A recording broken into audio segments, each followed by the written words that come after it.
Radio 919 on the 7th day of September. Bill Rowan, Lee Cox, Alton Little Theater, Theater Thursdays. We're here. How are we doing? We're a little hot with just you. We're sharing the heat. With that being said, beer for breakfast is literally 9 days away. Well, a week from tomorrow. Yeah, 9 days, yeah. Who's counting? Yeah. Well, it's always that week thing. Is it really 7 days if you count the day you're on? Well, and then do you count Labor Day as part of it? You know, all that good stuff, you know. Oh, I gave him Labor Day weekend off. No way. You got lucky, Bill. They had been working so hard and so steady, and I don't want their wives to hate me. Yeah, So. that's true. Well, Lee, take me through this. Beer for breakfast we've talked about a lot, and this cast has really come together quite nicely and really has a good chemistry. We're a little bit away. How are we feeling? Oh, I think good. I think we have 4 people, even though Bill is brand new to the group, and that's what I just love, and I want people to know we don't just cast the tried and true. You know, somebody comes and does a great reading, and he did, and he had chemistry with the other 3, and directors just have that little ding, and there just goes, yep, those are the 4 people I need, and they're all wonderful, and Bill's taken on this probably the most challenging role in that he's this well-spoken actor who's done all of these shows, and now I've asked him to be this terrific guy, but he's had a stroke in the show. And that is very, very difficult because we want the audience to be able to understand who he was and what's happened to him, and also literally to understand a lot of what he says, even though his speech has been affected. And so another character has his lines, and then he has to learn all of Bill's lines because he repeats it. He's the helper. He's the guy who's like always trying to help. So it's a little bit of a challenge. This sounds like one. Well, Bill, before we dive into the character and getting prepared for this, give us a little bit of your background in theater and what led you to Alton Little Theater. Well, I was a broadcasting major at the University of Florida. I was about to say somebody's voice that sounded better than mine. I was getting ready to hand you the microphone. Well, I don't know about that. As far as words per minute, you got me beat. But in any event, He's got everybody being worked for a minute, except maybe his pseudo mom here. I was a broadcasting major at the University of Florida, and I tried out for a play out in town at the Hippodrome Theater. It was Streamers by David Rabe, and I had seen one of his shows on Broadway before, so I went out and tried out my first role, and I got the role of first MP. So I just had, it's basically a cameo and 3 lines. But I just loved it. I loved working with the actors. I loved the whole experience. And it was just about right then and there that I decided to change my major from broadcasting to theater, and I transferred to City University of New York on East 68th Street, Hunter College. So I went up to New York and majored in theater and dance and a whole different milieu from University of Florida, 30,000 suntan graduates to a bunch of downtown people. I worked with Tony Award-winning scene designer and lighting designer. And of course, the acting is what I was focused on. So we're already getting texts, not to cut you off. Are tickets still available, Lee Cox? Yes, we are sold out on the first Sunday, the 17th, but tickets are available for every other of the 7 performances, but they should call right now. My husband Michael is there on the phone. Mike's waiting for you. Yeah, Mike's waiting for you. And getting back to, all of your experiences, because to me, I find that so fascinating. What's it like, after you're bumping, elbows, rubbing shoulders with somebody that's, a Tony Award winner? I mean, there's got to be a lot of knowledge and just some of that, secondhand learning that's there too. Yes, it's all in the total experience of theater. Yeah. Like right here, we have a deep well of talent. Most of my work has been post-college and in community theater. And here in the Alton community, we have, a deep well of dedicated people. But in the past, I've done, Shakespeare. I'm always typecast as a royal because of my white hair. Do you have a good wave? A good what? Oh, a good wave? A good wife? Good wave. Oh, a good wave at the royal. Oh, yeah. The Queen's wave. Yeah, I think that was better than Charles. I'm telling you. Yeah, I've been working on my But I way. had to tell him when he came, I said, Shakespeare's here. Beer for breakfast is here. No Shakespeare. No, grand English. It's true, and I play Richard. My character has had a stroke, and so I went and studied online about the aphasia, the speech challenges that people with strokes have, the movement challenges, and it was quite a challenge. I'll tell you. I have to rest up after every role. I bet. After every performance and every rehearsal. In any event, most of my experiences, Shakespeare. I played Marley's ghost in A Christmas Carol. Back in college, I did a couple of comedies, a couple of dramas, some classics like Clifford Odets. Shakespeare is something I truly love, and it's the best of any language, because I think English is the best language for drama. Don't get mad at me, people who have other native languages. But The Italians are right. I'm telling you right now, my family's grabbing signs. We're Yeah. right now. And so Shakespeare has taught me a lot. You'll find a lot of actors that they bellow in a fake English accent, and for me, Shakespeare is making it understood through the intonation, through the movements, through the character's attitude. Now here in this play, Beer for Breakfast, I'm largely not understood because I've had a stroke. Right. So it's kind of the opposite side of the communication band. That is so fascinating. And just to be able to lock in for that entire time and not have that 5 seconds of, shoot, no, I got to go back. I'm supposed to have a stroke. To me, just staying dialed he's in. very consistent. I tell him every night, he is engaged in every scene. His face, his eyes, his gestures. We know how he's responding even without catching every single word. And as I said, then Brent McCants has to learn all of his lines, because then the third gentleman, Randy Manning, he's like, what'd he say?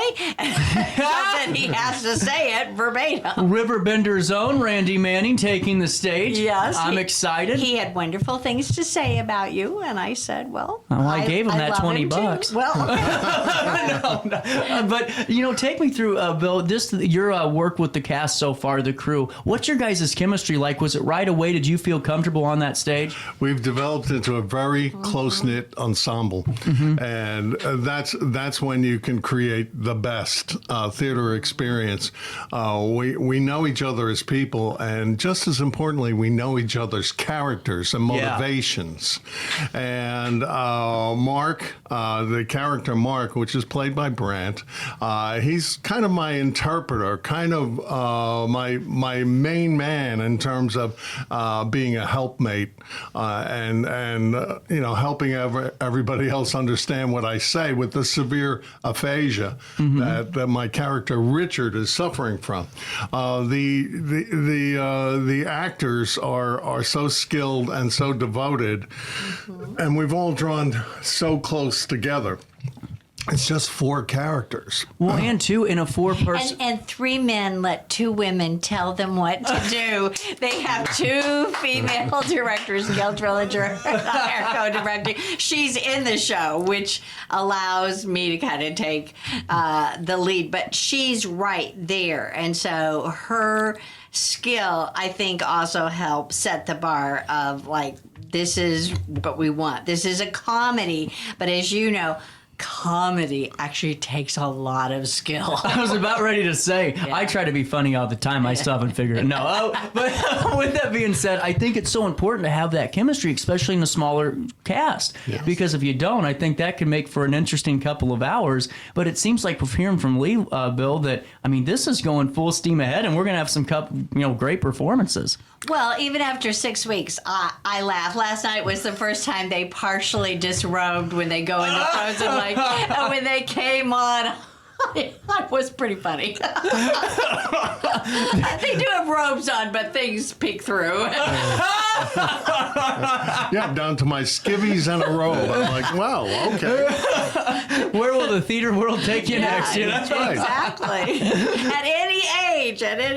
Well, and that's what I think is so cool about this, is to find the cast and crew and really just, hit it out of the park with the demo. I mean, Yes. we were talking, Lee and I were about auditions for this performance, and it's like, well, I wouldn't be good in this role because I look like I'm still selling, Girl Scout cookies or whatever, and I'm supposed to play a middle-aged man. I don't know if that's going to happen. But to be able to find that, I mean, how did you just happen to stumble in or find the audition online? Or I found it online because I had heard from various people in the community about Alton Little Theater.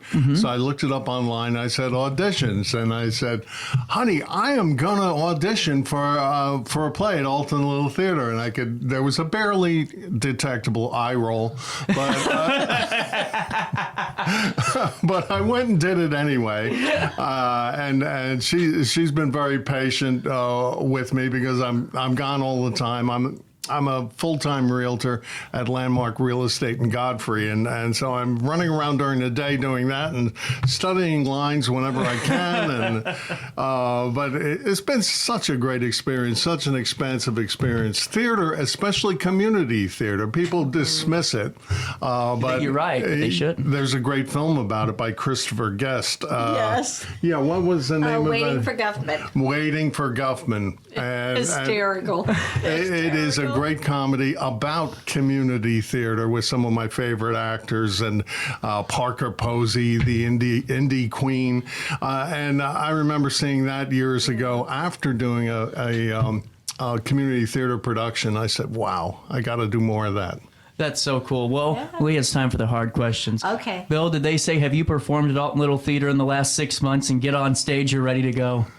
Say again, what was the question? No, I was just joking, because the whole thought is, and we've talked about this, people think sometimes that, oh, well, no, they're just going to keep recasting the same people, and never. And that's what I was meaning by that. It was just, you were right for the part. And legitimately, in the past, 20 years ago, sadly, that was true. Was it really? And Kevin and I, the joke, but it's not really a joke, is when I was actually a very talented ingenue, they still had 40-year-old members who were playing the ingenue. And I was like, I'm going to be the grandmother's age by the time you give it up.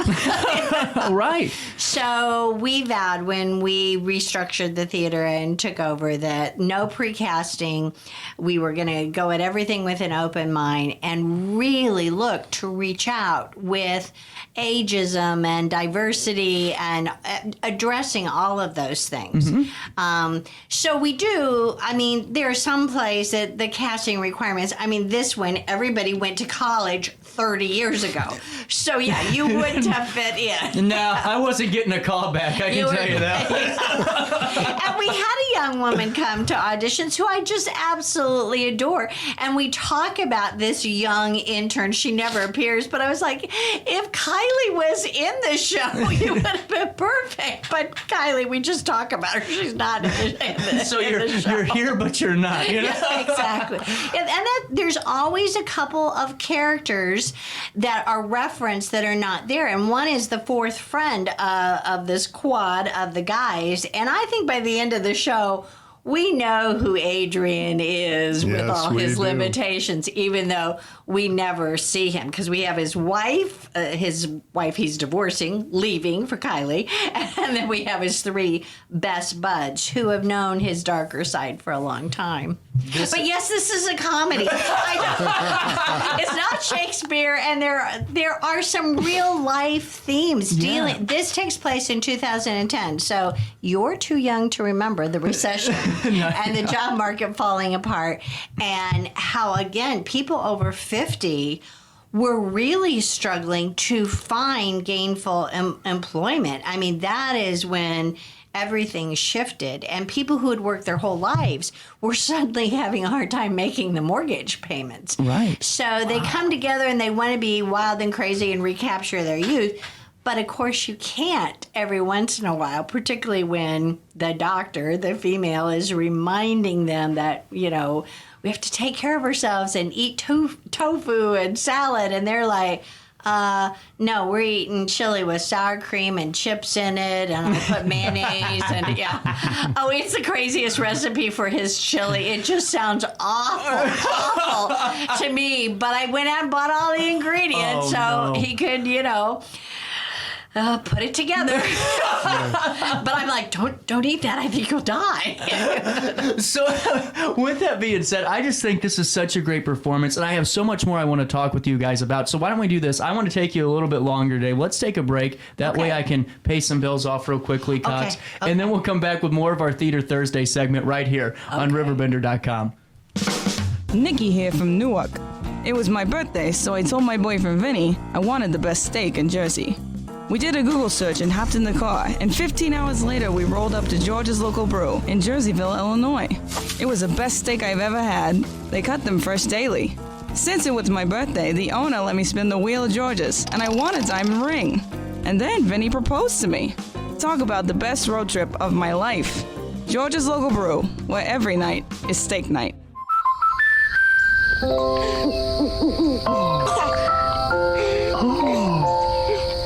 Life's better when you're under our roof.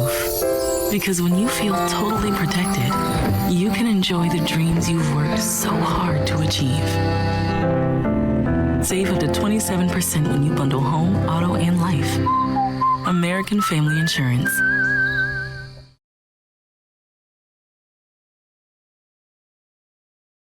Not sure if you've noticed, but those advertised prices from the other dealers are just a bunch of blah, blah, blah. At Roberts Motors, the advertised price is the price you pay. And that, my friend, is great news for you. Don't fall for their so-called incentives that will leave you banging your head against the wall. Go with Roberts Motors. Prices you can trust and people you will like. That's the Roberts Motors way. And trust me, it's the way to go. You won't find a better health club than Nautilus Fitness Center. More cardio, more free weights and equipment, more classes, a swimming pool, and more.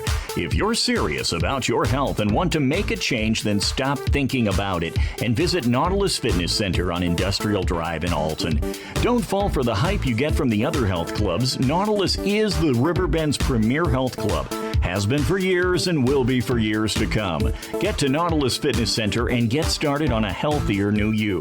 Are you in the market for new flooring? Look no further than Ed Eagles Discount Carpet. Ed Eagles has an enormous inventory of carpet, tile, vinyl, and hardwood with professionally trained carpet installers that will treat your project and home with the utmost respect. Lowe's and Home Depot can't even compare. Our discounted prices regularly beat out the big box stores. Stop by today to have your new flooring ready for the holiday season. Ed Eagles, quality carpet, tile, vinyl, and hardwood at discount prices, located on Humbert Road in Alton.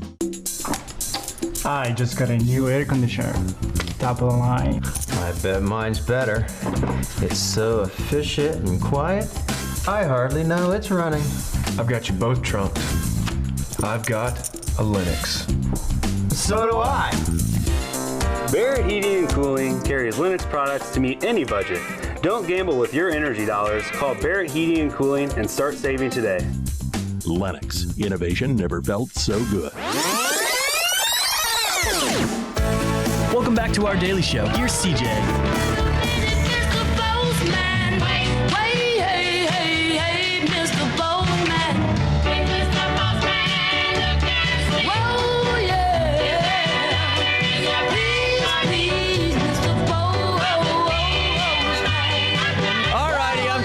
To you, 9:38. Some great music. I can always go with Mr. Postman, that old type of music. Put you right in the mood. Put you right in the mood for beer for breakfast. And I am really excited. I think this is going to be a really well-attended show. I mean, it's cast right. The way the story's being told is going to be amazing. And what are your final takeaways, Bill? I mean, you prepared for this, you just getting into that role. I mean, what are your kind of highlights of the journey so far, and what are you looking forward to the most on stage? There's been other theater people and actors who said that comedy comes from pain. So going back to what Lee said, I use that as a sense memory because I've had a severe illness a little over 20 years ago. ago that I survived, and then I had, economic dislocation from companies going bankrupt and things like that. Now, that was a lot of pain, but comedy comes from pain in a way, because we're all trying to laugh at our difficulties, at our disadvantages. And that's what this ensemble, that's what these characters are doing on stage. And we're sharing our experiences, learning to laugh about it and learn from it. So it's this cohort of, well, let me say baby boomers and maybe a little younger. I'm probably the senior person on the cast. But in any event, we're all learning together as characters and as actors as well. That's what I think. I mean, going back to what you said, Lee, about that connecting piece with the audience. I mean, just what Bill was hitting on there. I mean, so many people, whether or not it was with an illness or like you said, with the recession, there's so many takeaways where I'm thinking people in their seats are going to go, you remember that, in 2009 when this happened to us? And I think that's so important for theater, especially community theater too, to have that opportunity to showcase that to an audience right here is amazing. And when in doubt, Bill puts on disco music, and that mirror ball that I bought that Kevin said, when on earth are you going to use that again? Actually, I use it as often as I can. And I put the whole auditorium in disco light. He has the music going, staying alive. It's great. It's the perfect ending for these characters. And so there's levity to this. Yeah. And I know that some women have said, why do I want to go see a show about beer? I hate beer. But it really isn't. The playwright, Sean Grennan, he's wonderful, but most of his plays have really calm titles like A Family Gathering or whatever. But he knows that advertisers always do something a little weird, like corn boogers is a product that one of the guys has, and he said, oh yeah, I hate it, but Bag of Sunshine didn't work. He said the kids love it. We quadruple the sales. So I know he called this play Beer for Breakfast because people would say that's a weird title. It isn't really about beer, although given that we love breweries around here and Oktoberfest and everything, we went out and we found Breakfast Stout. Yes, they actually do make a breakfast beer. And we got that, and we got a number of Brewmaster beers. Had fun looking for that. Because we did think, there could be some people who just want to try different beers when they come to the theater. That's so cool. I got to try the breakfast. I don't know if I want to or not. I'm kind of nervous. It's oatmeal based. See, I'm not a beer drinker. Gail and I both said, I'd wash my hair in it.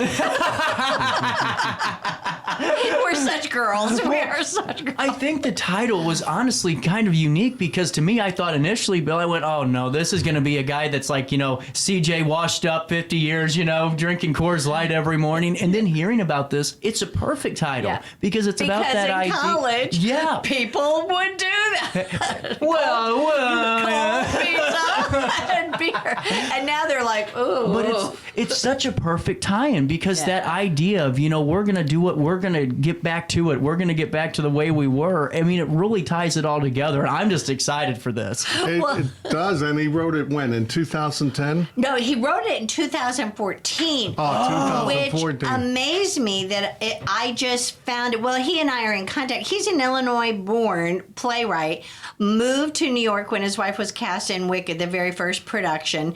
He's an actor, he's a director, he's a playwright, very prolific playwright, and does dance and musical, all those things. Wow. But he was in the initial off-Broadway production of this show, and I knew it because I knew he just loved the character that he plays of TJ, the advertising guy who tries to go back and relive his youth with his Mustang and everything. But when Gail ends up doing hot yoga and Twister and all these things, he just goes, okay, you get the point. We're not doing it. There's so many contemporary touchstones here, like the music, for instance. There's Bee Gees, there's Alicia Bridges with I Love the Nightlife. Yeah. There's Barbie even mentioned. And that's why I asked you, was it 2014? Because so many things are current right now. Oh, the very first line in the play, I couldn't believe it with the phenomena of Barbie. TJ walks in and says, I feel like I'm in Malibu Barbie's dream cabin. Because, of course, I've decorated. There's inspirational sayings and cute little things all over the place. Kevin teased me and said, couldn't leave one wall blank. That's what I was going to ask. What was Kevin's thought on that? Oh, you can imagine what his thought. I only have 20 things for you to put up, dear.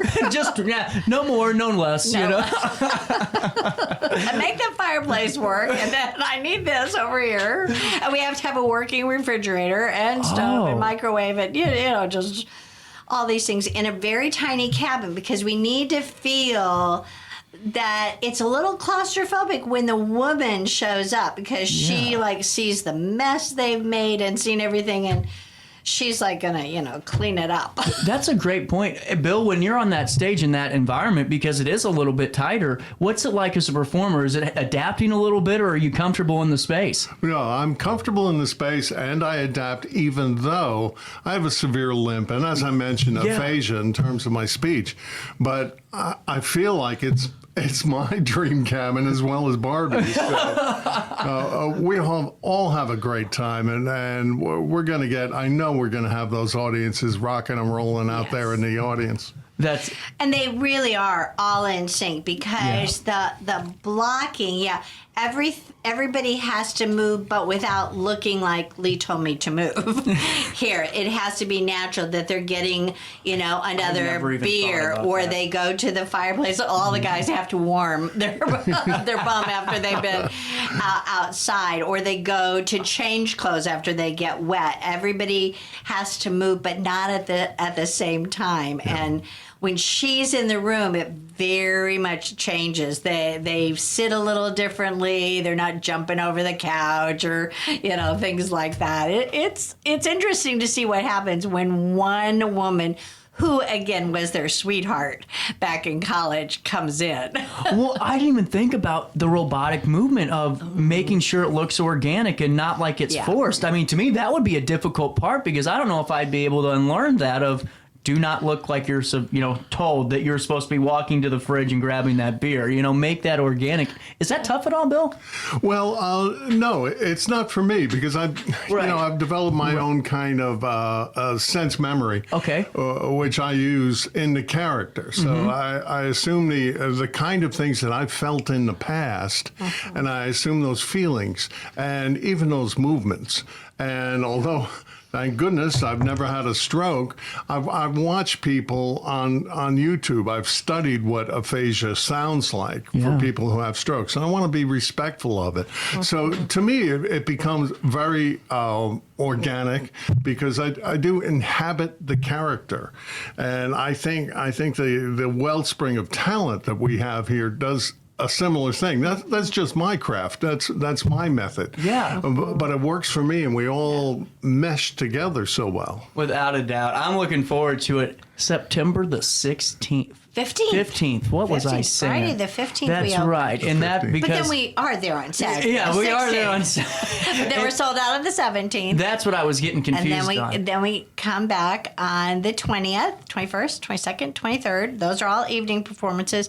And we end on Sunday the 24th. But it doesn't just start on the 15th. It starts this Sunday with auditions again, correct? Well, I'm having auditions Saturday and Sunday for Gentleman's Guide to Love and Murder. It's our big fall musical. I need 11 to 14 fabulous actors and who can sing. I do need them to sing. This music is tough. It's a fun, quick show. Very stylish. Costumes are gorgeous. It's just zany crazy. And I'm crazy for saying yes because I love the show. I absolutely love the show. When I saw it at the Fox 8 years ago, I took the Frakes for their Christmas present. And Kevin and I said, oh my gosh, we can never do that. And then Looking Glass Playhouse in Lebanon did it, and I love Gigi Dar, the director down there, and I was like, oh, she did it with a few projections, and the way she staged it, I thought we could make that work. It's tough, but we could make it work. They have access to McKendry and some real talents in terms of music and things. Now there's musical tracks for it, but the music. I do need singers for this. Sometimes we can cast an ensemble. This doesn't really have the traditional ensemble. Every single character plays 6 other roles. Oh. And the lead guy plays 9 roles, and it's designed that way because he's a Dyquist and they're inbred, and you're supposed to laugh at, this bumbling guy who has 9 gorgeous tearaway costumes because he goes, as soon as he dies, he pops up as another Dyquist. So that's a little challenge. So yeah, when I reread it, I was like, what was I thinking?